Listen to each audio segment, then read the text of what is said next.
Tez orada 32 yoshga to'laman. Qizil iblislar uchun eng zo'r yillarimni berdim, ammo kelajakda nabiralarimga aytib berishga loyiq sovrinlarni yutdimmikan deb o'ylab qolyapman. Ha, bir marotaba meni APLda yil futbolchisi deb e'lon qilishdi. Liga va Angliya kubogini yutdim, ammo orzular teatriga ilk bor qadam qo'yganimda rejalarim bundan ancha katta edi. Men uchun bu libosni kiyish doim faxr tuyg'usini beradi, ammo ko'nglimni tubidagi savolning javobini topa olganim yo'q. Portugaliyaning shimolidagi kichik Maya shaharchasida katta bo'lganman. Akam Ricardo meni doim o'zi bilan futbolga olib borardi.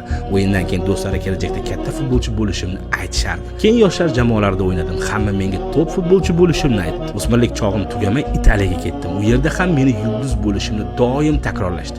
Keyin vatanimga qaytib Sporting bilan yangi davr boshladim.